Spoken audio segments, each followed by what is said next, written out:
Hello hi കൂട്ടരെ, എല്ലാവർക്കും പുതിയൊരു വീഡിയോയിലേക്ക് സ്വാഗതം. ഇന്ന് മലയാളിയുടെ ഇഷ്ടവിഭവമായ മീൻ മുളകിട്ട് വെച്ചത് അല്ലെങ്കിൽ കുടംപുളിയിട്ട് വെച്ച മീൻ, അതിൻ്റെ റെസിപ്പിയാണ് ഷെയർ ചെയ്യുന്നത്. ഇത് ഒരു കോട്ടയം സ്റ്റൈൽ മീൻ കറിയാണ്. പക്ഷേ ഇന്ന് സർവ്വസാധാരണമാണ്. എല്ലാവരും ഈ രീതിയിൽ തയ്യാറാക്കി നോക്കാറുണ്ട്. എല്ലാ റെസിപ്പികളും നമ്മൾ ചെറിയ ചെറിയ മാറ്റങ്ങൾ വരുത്തി പരീക്ഷിക്കാറില്ലേ? അങ്ങനെ പരീക്ഷിച്ച് വിജയിക്കുന്ന രീതിയായിരിക്കും നമ്മൾ പിന്നെ ഫോളോ ചെയ്യുന്നതും ഷെയർ ചെയ്യുന്നതും.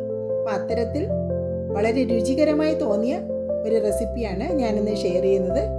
നിങ്ങളും ഈ രീതിയിൽ ഒന്ന് പാചകം ചെയ്ത് നോക്കൂ, നിങ്ങൾക്ക് തീർച്ചയായിട്ടും ഇഷ്ടപ്പെടും. അപ്പം അതിനായിട്ട് ഞാനിന്ന് കുറച്ച് മീൻ എടുത്തിട്ടുണ്ട്. ദശക്കട്ടിയുള്ള മീനാണ് മുളകിട്ട് വയ്ക്കുന്നതിന് നല്ലത്. മീൻ കഴുകി വൃത്തിയാക്കി എടുത്തിട്ടുണ്ട്.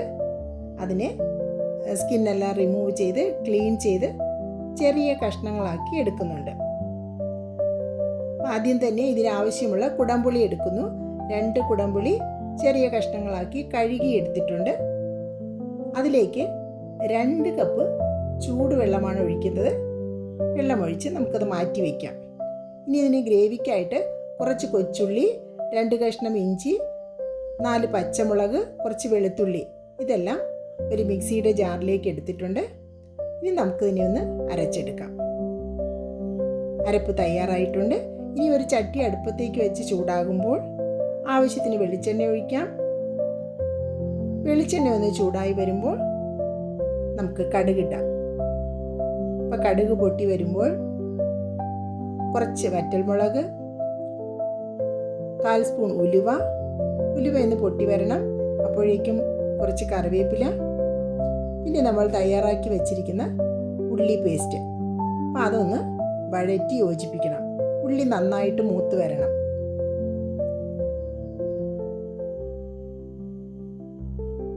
കറിക്ക് ആവശ്യമായ ഉപ്പ് കൂടി ഇപ്പോഴേ ചേർക്കുന്നുണ്ട്. നന്നായിട്ട് വഴറ്റി യോജിപ്പിക്കണം. ഉള്ളി ഈ നിറമായി വരണം. ഇനി അതിലേക്ക് 2 സ്പൂൺ മുളക് പൊടി, കാശ്മീരി മുളക് കൂടി ചേർത്ത് പൊടിച്ച പൊടിയാണ്. അതും ഒന്ന് മൂത്ത് വരുമ്പോൾ നമ്മൾ മാറ്റി വെച്ചിരിക്കുന്ന പുളിവെള്ളം ചേർക്കാം. ഗ്രേവിക്ക് ആവശ്യമായ കൺസിസ്റ്റൻസിയിൽ വെള്ളം ചേർക്കാം. ഈ സമയം ഉപ്പും പാകമാണോ എന്ന് നോക്കി ഇതൊന്ന് അടച്ച് വെച്ച് തിളപ്പിക്കാം. അപ്പോൾ തിളച്ച ഗ്രേവിയിലേക്ക് വൃത്തിയാക്കി വെച്ചിരിക്കുന്ന മീൻ കഷ്ണങ്ങൾ കൂടി ചേർത്ത് ചെറുതായി ഒന്ന് ഇളക്കി കൊടുക്കാം. പിന്നെ തവിയിട്ട് ഇളക്കാൻ പാടില്ല. എല്ലാം ഇളക്കി യോജിപ്പിച്ച് ഉപ്പൊക്കെ നോക്കിയിട്ട് നമുക്ക് അടച്ച് വെച്ച് വേവിക്കാം.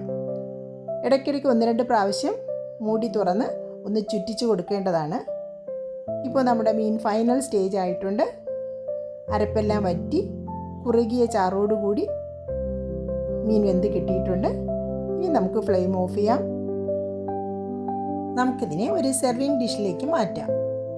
നല്ല കുറുകിയ ചാറോട് കൂടിയ സൂപ്പർ ടേസ്റ്റി ആയിട്ടുള്ള നല്ല കളർഫുൾ മുളകിട്ട മീൻ കറി റെഡി ആയിട്ടുണ്ട്. നിങ്ങളും ഇതൊന്ന് തയ്യാറാക്കി നോക്കണം. തയ്യാറാക്കി നോക്കിയിട്ട് തീർച്ചയായിട്ടും അഭിപ്രായങ്ങൾ പറയണം. നിങ്ങൾക്ക് തീർച്ചയായും ഇഷ്ടപ്പെടും. ഒരു സൂപ്പർ ടേസ്റ്റി ആയിട്ടുള്ള ഒരു മീൻ കറി തന്നെയാണിത്. Thank you all for watching. Stay blessed. Please do support. See U.